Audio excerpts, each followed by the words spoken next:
Brown मनपर्छ तर fry गरेर खान मन लाग्दैन भने यो भिडियो पुरा हेर्नु अनि मलाई फलो गर्नु है त। यसरी बनाएर खानु भयो भने ओहो मैले धेरै तेल खाएँ भन्ने पनि हुँदैन अनि त्यो पकाइसकेपछि तेल कता फ्याँक्ने भन्ने पनि हुँदैन के। त्यसको लागि सानो भाँडामा चाहिँ नि हजुरहरूलाई कति प्राउन चाहिन्छ त्यो राख्ने अनि ओइल लगाइदिने कि थोरै यहाँ अझ धेरै भएको छ अनि भाँडामा चाहिँ नि मजाले फिजाइदिने। फिजाइसकेपछि चाहिँ नि हजुरहरूले माइक्रो ओभनमा हाल्न सक्नुहुन्छ 1 मिनटको लागि। अनि 1 मिनटमा अलि राम्रोसँग हुन्न चेक गर्नु अनि फर्काएर फेरि 30 सेकेन्ड एक्स्ट्रा चाहिँ नि माइक्रो ओभनमा राख्न सक्नुहुन्छ यहाँ भिडियोमा देखाए जस्तै नै।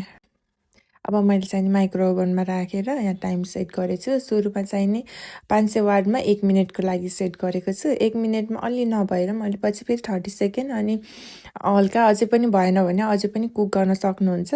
प्राउन चाहिँ नि मजाले क्रन्ची नै हुन्छ यहाँ भिडियोमा देख्न सक्नुहुन्छ। फुटालेर नि देखाउँछु।